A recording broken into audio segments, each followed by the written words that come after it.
everyone. Welcome back to Good Grief, Life After Loss. Today's episode is the first of what I have decided to make a 3-part series that I am calling What to Do with Their Stuff. Because after someone dies, it's not just about the absence that you're left with, it's also about the things.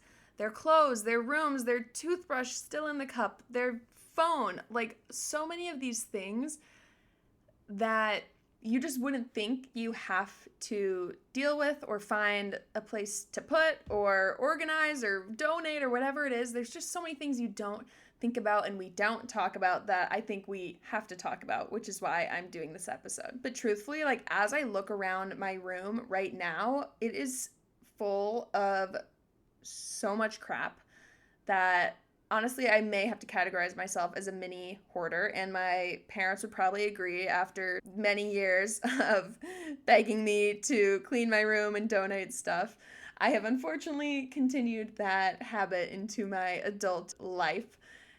Anyways, as I look around though, the thought of if I were to die, someone in my life would have to come in here and just go through every single one of my items and decide what to do with that is just kind of crazy. And when I think of it that way, I look at all of these random desk toys I have and realize I actually don't need any of them.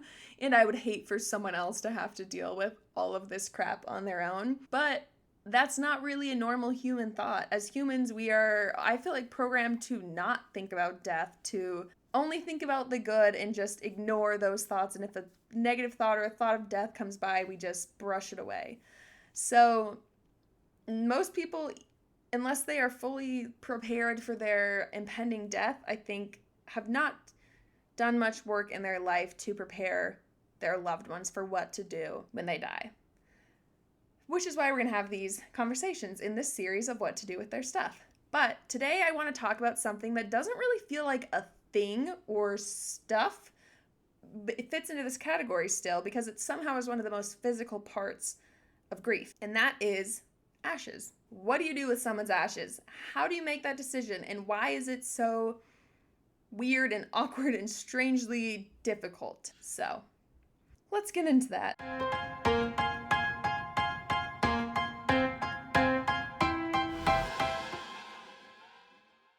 Before I lost my brother, I had only experienced the death of grandparents, which I think is probably the case for most people. Like the first death they've experienced is, if not a pet, usually a grandparent. But I remember going to memorials and watching, the coffin be buried, and there's something deeply ceremonial about it. It's very final and tangible, and everyone's gathered, and you see the dirt fall, or you shovel the dirt onto the coffin yourself, and you say goodbye, and then that's it. It's almost like door shut, the end. But I also remember when I was younger and my Opa passed away, my mom's dad, we ended up floating his ashes down a river, and it was beautiful and quiet and peaceful, and we were surrounded by family, and it was a very small group of us. And while I don't think I fully understood in the moment what was happening or the significance of it, I do feel like looking back, it was a moment of really letting go and remembering that has stuck with me. So it is honestly wild how we carry these early experiences without even realizing that they're shaping the way that we are eventually going to grieve later on, and we're going to think about loss later on.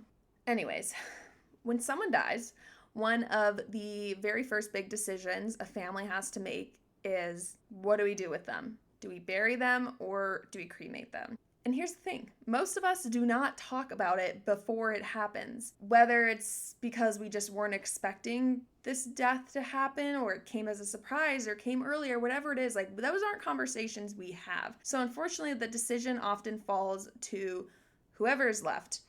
And it's a decision that I feel like is definitely loaded with a lot of guilt and fear and uncertainty and questions. And it is kind of crazy to be expected to make that decision about someone. Like, I would equate that to making an organ donor decision about someone.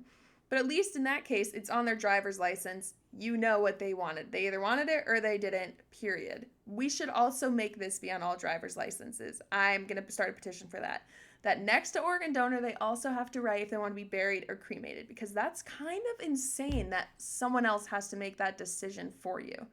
Like, that's a very big, heavy decision to make. Anywho, when someone dies, really you have two main options for the most part. The first one is burial, which is great because it gives you a place to visit. There's a gravestone, a site to go and cry and bring flowers and sit with them and like connect with them and really feel their presence in this one location. But also, it can definitely feel rigid, almost like old-fashioned, I guess.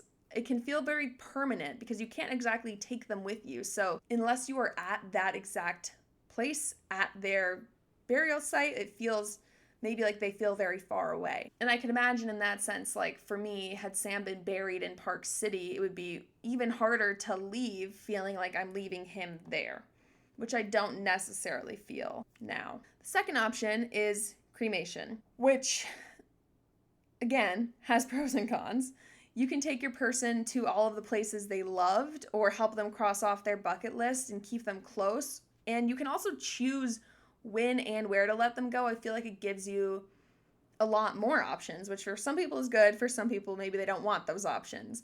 But also, cremation can feel very weird and odd and awkward. Like you are just carrying around a box of dust and pretending you know what to do with it. And I don't love that.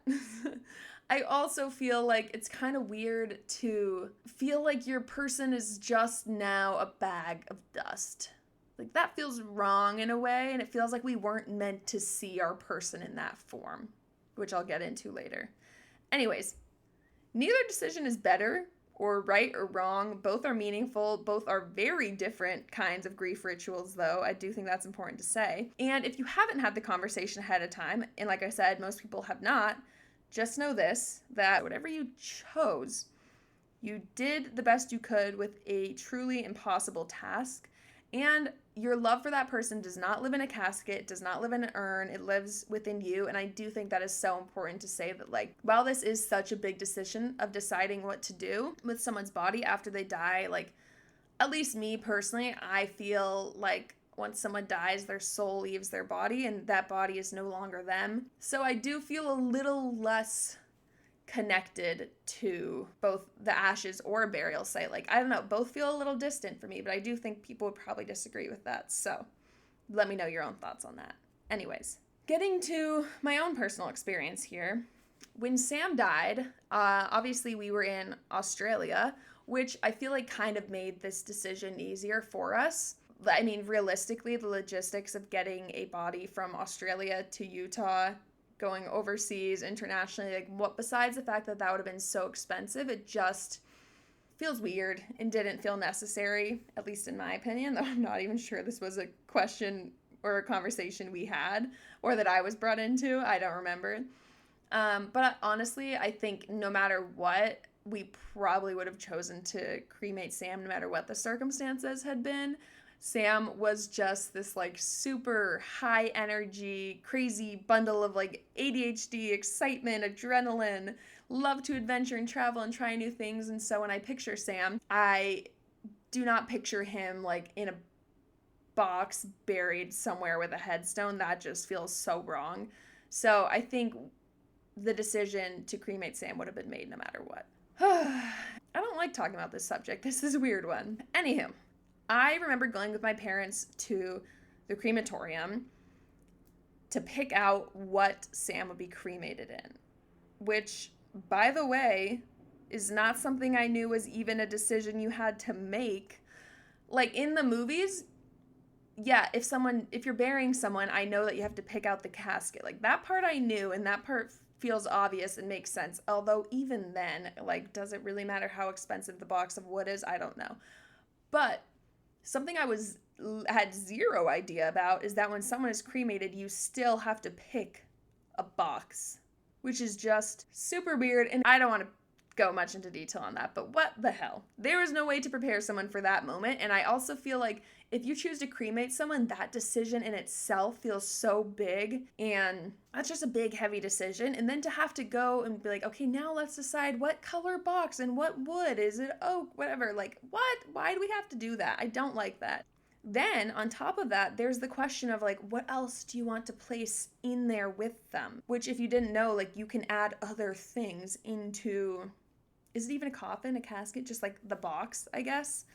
It's all very weird. And I know we did place other things in there. I truly couldn't tell you exactly what we chose, but I do remember that feeling of trying to decide what to put in there and trying to make this tiny gesture carry the weight of our entire goodbye. Like, it felt like such a big decision. When I look back on it now, like, does it really matter what was in there? I don't know. The whole thing is very weird. Anyways, you go through this whole process, and then a few days or a few weeks later, I don't really remember what it was, but you are given a bag of ashes, just like that. And that is the most surreal and devastating thing to see, like, your person who is a human being have their entire existence feel like it's reduced into this bag of dirt, pretty much, is just very weird. And I don't know, like, it makes sense. You realize when you're making the decision to cremate someone that you're going to be given a bag of ashes, but it just feels really weird when that happens. And, like, now what? Once you have someone's ashes, that is the next question. What do we do with them? And I've imagined my parents probably had a pretty long and difficult conversation about what to do with them, because that's what ashes do. They bring up new decisions that you thought you would never have to make. Like, where do we keep them? Do we split them between us? Do we scatter them? Where, when, how? And there is obviously no instruction manual for that. And let me be clear, I do not want this episode to be an instruction manual for that. I do not feel qualified for that role. However, I do feel like we have managed to make pretty good use of the opportunity to spread Sam's ashes and do, things that he would have loved and remember him. So one of the very first times I remember spreading Sam's ashes, and yes, I said one of the first because they give you a lot of ashes. Like, it's not like you can just do one thing and that's it. Like, if you think about it, and I hate to say, if you're smart and planning, you can spread someone's ashes in multiple locations and do multiple things with them. God, this is a weird episode. All right, let's keep going. The first time I remember spreading Sam's ashes was in Hawaii. I went on a surf trip with my dad, and funny enough, I'm not going to say this guy's name, but at the resort, the guy teaching us to surf was actually also a pro surfer, coincidentally. And somehow him and my dad got talking, and my dad told him about Sam and his accident. And I actually don't believe I knew this at the time, that my dad had brought some of Sam's ashes in his suitcase to Hawaii. And they got talking, and this surf guy agreed to help us plan this, like, water memorial service, you could say. Honestly, it was actually pretty beautiful. It did feel like something straight out of a movie. We paddled out there. He scattered flower petals everywhere, so they were surrounding us and washing over us. And then we said some words and scattered Sam's ashes into the ocean in Hawaii. And it was very peaceful and natural and beautiful, and it felt like we were letting him go in a place where I think he would have been smiling and he would have loved it there. I will say at the same time, I also felt myself feeling a little weird and uncomfortable that there was, like, this random third-party person there who didn't know Sam or wasn't part of us. Like, the surf guy being there was cool because he helped make the whole thing happen, but also a little weird that this random guy was there. Anyways, so that was in Hawaii. Then my mom and I went on a trip to San Francisco, which is actually where Sam was born, and we spread some of his ashes off of the Golden Gate Bridge. And honestly, as beautiful as it was also super awkward. I don't know if my mom would agree with this, but this is my personal take on it. Because there we were, pouring his ashes out of a water bottle, which, by the way, they were in a aluminum water bottle that, trust, I don't think we ever drank out of again. But they were in an aluminum water bottle because we didn't want them to get taken through TSA somehow. I'm not sure how them being in a water bottle was going to make that better, but that was the decision that we made. So they were in a water bottle, and we were pouring them off the side of the Golden Gate Bridge, and people were just jogging past us like it was a normal Tuesday, because it was. And, like, we were doing something incredibly emotional and deep and personal, and the world just kept going, which honestly kind of feels like grief in general, so maybe it was a little symbolic. But I have noticed that I think the word or the feeling of awkward discomfort seems to be a very common theme for me in my grief journey. Like, in both of those instances of spreading Sam's ashes, I feel like I forgot to be in the moment and present and thinking about Sam and talking to Sam because I was just too busy feeling awkward and uncomfortable that other people were watching me have this experience. And personally, I don't know if anyone else feels that way, but that is something I'm trying so hard to work on, is like, who cares if this random jogger looked back and was like, oh my God, are those people dumping ashes off the bridge? Like, who cares? I will never see that person again. Yet I let the like feeling of other people's presence and potential judgment make me feel too awkward and uncomfortable to embrace the moment. So I didn't love that. Something I need to work on. I will say, as awkward as it was also pretty cool to be able to spread Sam's ashes off the Golden Gate Bridge in San Francisco, the city where he was born. Anyways, I'm not even sure if there are any of Sam's ashes left at this point. I don't know if they were spread elsewhere or by other people. I really don't know. But again, ashes or no ashes, I feel like it's the meaning, the intent that matters more than like the act of spreading ashes. I think is less important than like your intention and your meaning. But if you were listening to this episode and you've lost someone and you are holding on to their ashes and have no idea what to do with them, I want to offer a few ideas to you. Some of them are definitely more simple, some are more creative and out there, but I feel like all are valid. And while I've shared my experiences, I did a lot of research to see what other people have been doing with their ashes to kind of give a full array of all of the ways that you can remember someone with their ashes after they passed away.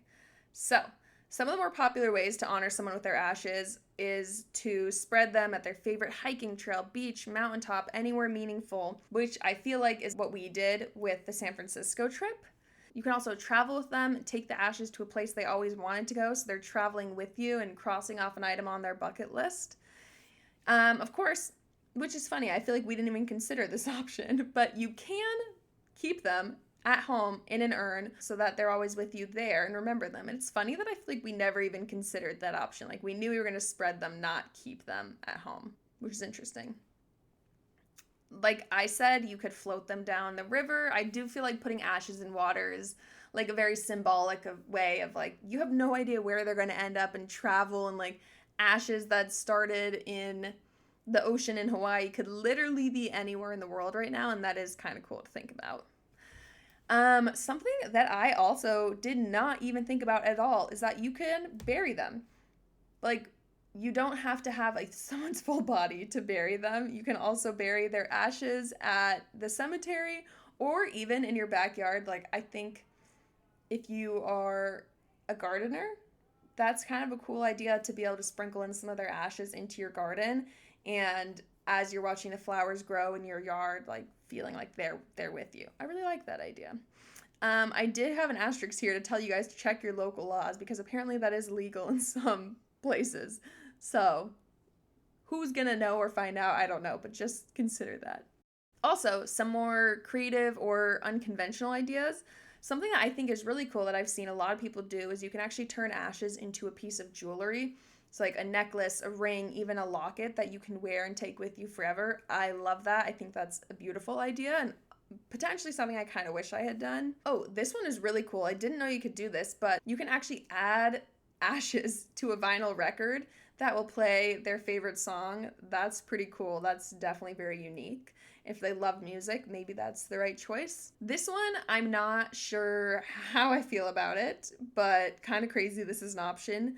Did you know you can actually mix ashes into tattoo ink and get it tattooed on you? Which, you know, I'm all about the tattoos to remember someone. I have 2 tattoos to remember Sam, actually, but I don't know how I would feel about his ashes being part of that ink on me, but maybe for some people that feels right. I don't know. This one I wish I had known because I think this is pretty cool, is that you can actually include ashes in a firework display. And if you've listened to my past episode about fireworks, you know that for Sam and my family, there's the connection there. Sam's favorite song was Katy Perry's Firework. And as memorial service, we had a huge fireworks show. And it's kind of crazy to know that, like, we could have actually put Sam's ashes in the fireworks. I don't know. That's pretty crazy. Probably also expensive, I have to imagine, but cool option if anyone wanted to know about that. This one's cool. I didn't know that you could use them to grow a tree. They actually make biodegradable urns, so I really like that. Again, similar to the gardening theme, like whether it's a place they love or just at home with you in your yard, you could plant a tree using that biodegradable urn. That's pretty cool. Also, you can add it into art or use it for like a glass sculpture. And then this last one that I discovered, I don't think personally I'm going to do it. I don't think I have the ashes to do it with, but you know what I mean. You can actually get a mini urn keychain or like a vial to put on your keys so that this person is traveling with you every day. I get the sentiment of that one. Personally, I think I would feel a little weird about a portable urn of Sam's ashes tagging along with me on my keychain right next to the keychain that says Hot Girls Hit Curbs. To have an urn of Sam's ashes might feel a little weird. But again, to each their own, because truly there is no right or wrong way. Grief and death are just so weird and unique. And again, no instruction manual. So if any of those spoke to you, go for it. Give it a try. Look into it. I think there's lots of really unique, cool things you can do to remember someone. What matters, though, is less about what you do, but more about just what makes you feel like you are honoring that person. I kind of have a hot take that I feel like some people might not agree with here, but I feel like what you do with someone's ashes is less about them and more about you. That person is gone. And maybe if they had specific wishes, it's different, but I feel like that person is gone. They maybe know what you did with their ashes, they maybe don't, but I don't feel like they are in that bag with their ashes. So I feel like it's less about what would they want and more about like what makes you feel content and happy with the decision you made and feel like you're honoring them. I don't know. Does that make sense? Maybe not. You guys may disagree because I don't really know where I'm going with that. But to close this out, because I gotta stop talking about ashes, I'm feeling very weird because ashes are strange. They're sacred, they're awkward, and there is a very big heaviness in every sense of the decision of what to do with ashes. And they ask us to do something that most of us are not prepared for, and that is to decide what to do with what's left of someone we love, which is just weird and something no one should have to do, but unfortunately a lot of people do have to do. And probably most of my listeners have had to make that decision. So if you are sitting there thinking to yourself, I have no idea what to do with these ashes, just know you do not figure it out all today. You can wait, you can change your mind, you can let yourself feel weird and overwhelmed or peaceful and confused all at once because, again, that is grief. It is messy, it is beautiful, it is brutally real, and brutally uncomfortable. So I hope this helped you at all, made you feel a little less alone, and maybe you will explore one of those options I talked about earlier. So thank you for listening to the first episode of this series about what to do with their stuff. The next episode in this series, I'm going to be talking about the next big grief category, which is clothes, rooms, phones, all the objects they leave behind. But before that episode airs, I'm really hoping that next Thursday, you guys are going to be listening to a brand new interview that I'm about to record. I'm super excited. I think you guys are all really going to connect to this guest and her story. So I hope you enjoyed today's episode. Stay tuned for an interview next week and then the remaining episodes in this series to follow after that. Until then, be gentle with yourselves. Take care of yourselves. You are doing better than you think, I promise. So sending love. Thank you for listening today and have a great rest of your day. We'll talk soon.